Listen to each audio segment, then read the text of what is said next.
In a world that is constantly shifting, find your anchor. Welcome to the Stand Firm Collective. Hey, what's going on, everybody? It's David Brandenburg. Welcome to the very first episode of the Stand Firm Collective. Again, I'm your host. What does it actually mean to stand firm? Well, there's a lot of different ways you can look at it, but we live in a world right now that wants you to compromise. It wants us to bend a knee to everything. It wants us to take a shortcut, and it's incredibly easy to lose that balance and to lose your footing when you're not sure where to turn. And when, as men, we don't know where to turn or we don't have a purpose, we end up standing for nothing. So this is our premiere episode of the Stand Firm Collective. If you've been in my circle for a while, you've probably seen this channel called The Balanced Dad Project. And my heart was in the right place when I created The Balanced Dad Project. However, after taking some time away, thinking about what I was really trying to accomplish, I noticed that I didn't want to do a life that was just balanced. I didn't want to be concerned with just balancing everything that comes my way. I wanted to create something where I can have a collective of men that are here to just get better, to build a firm foundation that still falls under the three pillars that we've talked about, but also is not a bunch of men who are just tightrope walking. If I'm being completely transparent with you, that balance is really a myth. So I had to evolve.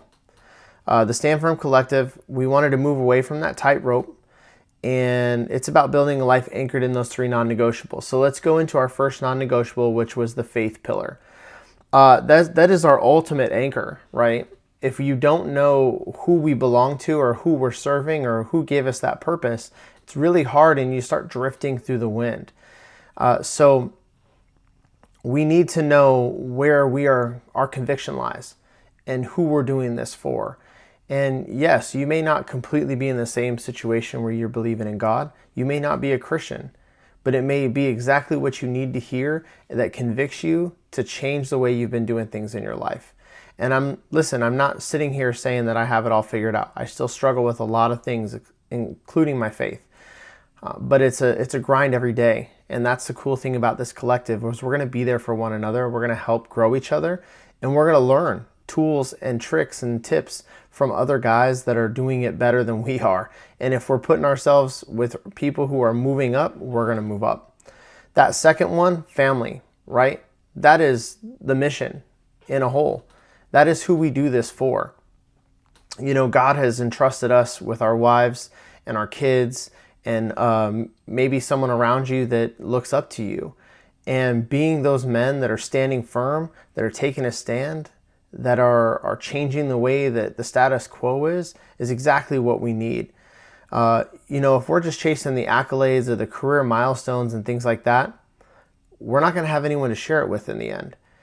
And if you don't have your family and you lose your family in the process, then you've already lost. We've already lost as men, and that we're trying to get away from that.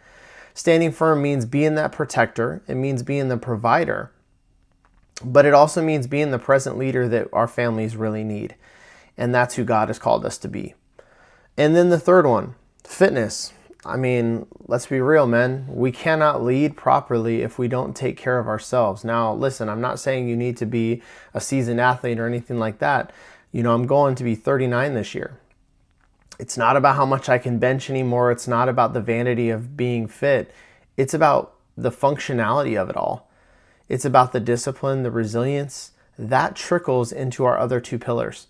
If we have discipline to take care of ourselves, we're going to do better at taking care of our family. If we have the discipline to get up and work out every day or to do the hard things, we're going to have the discipline to read our Bibles, to chase God the way we need to, and to be out there really pushing the kingdom and the message. So when we push our limits physically, we build a mental toughness that, again, trickles into every one of the pillars. So why did I call this a collective? Well, as men, we were not designed to do this life alone. And it's really easy for a lot of us to maybe only have a handful of friends or just some acquaintances, or to just be like, you know what, I got this. Well, I think I've heard a lot in the last year, especially through my church, that we don't have this. And I've had to surround myself with men that I can count on. And I'm not saying that I have a group of mat carriers or foxhole brothers or whatever you want to call it that I can call at 2 or 3 in the morning when things get rough. But that's my goal moving forward. And that's what this collective needs to be, is a group of men that are willing to be there for one another, to have the hard conversations, whether they're good or bad, whether accountability needs to be taken. But we can do it all with love, and we can do it all Christ-centered. So we don't want to be a get help quick type of channel or anything like that. We just want to be real. I want genuine conversations. I want to get to know who you guys are. I want you guys to learn from the mistakes that I've made and possibly putting myself out there to make myself better, right? So my challenge for you guys today as we kick off this new chapter is simple. Look at your foundation.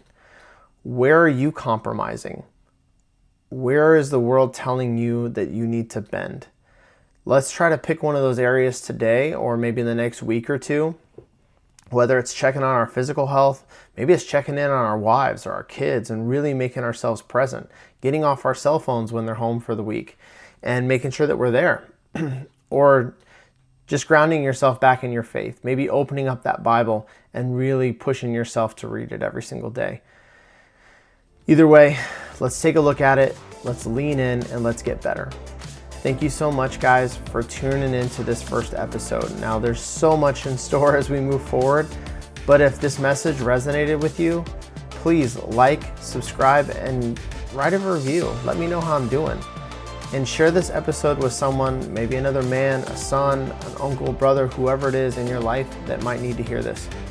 Until next time, guys, plant your feet, protect your circle, and stand firm.